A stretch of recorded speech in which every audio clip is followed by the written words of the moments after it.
Mungkin dulu banyak yang menyangka bahwa Gibran Rakabuming Raka hanya seorang anak muda biasa saja yang terpilih jadi wali kota Solo, Jawa Tengah karena nama besar bapaknya. Ya, tentu semua kita sudah tahu Gibran adalah putra sulung dari Presiden Joko Widodo. Namun pada awalnya banyak pihak yang menilai Gibran masih terlalu muda. Saat pemilihan wali kota Solo, Gibran baru berusia 33 tahun. Makanya PDIP cabang Solo pada mulanya tak menyetujui Gibran sebagai calon wali kota dari PDIP. Tapi berkat restu dari Ketua Umum PDIP Megawati Soekarno Putri, akhirnya seluruh jajaran PDIP wajib menyukseskannya. Kebetulan Solo memang salah satu basis PDIP.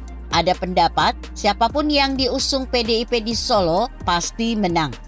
Tapi sekiranya Gibran menang karena semata-mata anak Jokowi yang mendapat restu Megawati tanpa kapasitas yang memadai, tentu kepemimpinannya akan menemukan banyak kendala.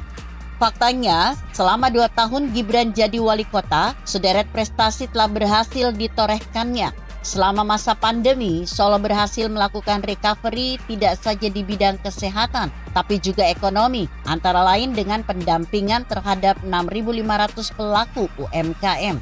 Solo juga sukses sebagai penyelenggara berbagai event, mulai dari skala lokal, nasional, dan internasional. Terakhir telah diresmikan Masjid Monumental, yakni Masjid Raya Sheikh Al Zayed, yang kini menjadi kebanggaan baru masyarakat Solo. Tentu, wajar saja bila sekarang Gibran menjadi perhatian banyak pihak di bidang politik. Tidak hanya PDIP yang tertarik untuk membawa Gibran ke level yang lebih tinggi, tapi juga sejumlah partai lain. Ada 2 kemungkinan yang akan ditempuh Gibran, bertarung di Pilgub Jawa Tengah atau DKI Jakarta.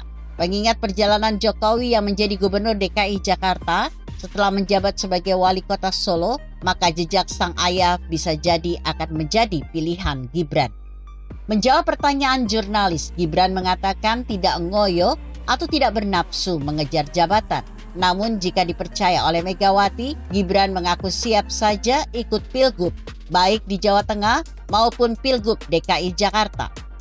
Hanya saja Gibran mengatakan akan tetap fokus menyelesaikan banyak programnya di Solo. Kalau memang takdir Gibran membawanya ke Jakarta, kemungkinan Gibranlah yang akan menutup status Jakarta sebagai ibu kota untuk diserahkan ke Nusantara. Nusantara adalah nama ibu kota negara (IKN) yang baru yang tengah dibangun tak jauh dari Balikpapan, Kalimantan Timur. Tapi bagaimana peluang Gibran untuk bisa menang di Pilkada DKI Jakarta? Siapa saja yang akan menjadi pesaingnya? Ada satu lawan berat yang mesti diperhitungkan Gibran, yakni Anies Baswedan. Soalnya Anies baru 1 periode. Ketidakpastian Anies menjadi capres membuka kemungkinan Anies untuk ikut lagi Pilkada DKI. Koalisi Nasdem, Demokrat, dan PKS belum menunjukkan tanda-tanda mencapai kesepakatan tentang sosok cawapres pendamping Anies. Inilah yang akan mengganjal langkah Anies. Anies sendiri pernah bertemu 4 mata dengan Gibran saat berkunjung ke Solo. Kalau nanti keduanya saling berhadapan memperebutkan kursi gubernur, diduga akan sengit. Bahkan bagi PDIP tak gampang menaklukkan Jakarta, berbeda dengan Jawa Tengah yang mayoritas warganya pemilih PDIP. Di Jakarta, PDIP mendapat lawan sepadan dari Gerindra, PKS, dan partai lainnya. Bagaimana perjalanan politik seorang Gibran nantinya menarik untuk ditunggu. Begitu kira-kira. Artikel ini ditulis Irwan Rinaldi Sikumbang yang disadur dari Kompasiana.com dengan judul Gibran lawan Anies Baswedan di Pilgub DKI Jakarta 2024. Bagaimana menurut Anda? Jika Anda berpendapat lain, tuliskan komentar Anda di bawah ini. Saya Emma, Karisma 90.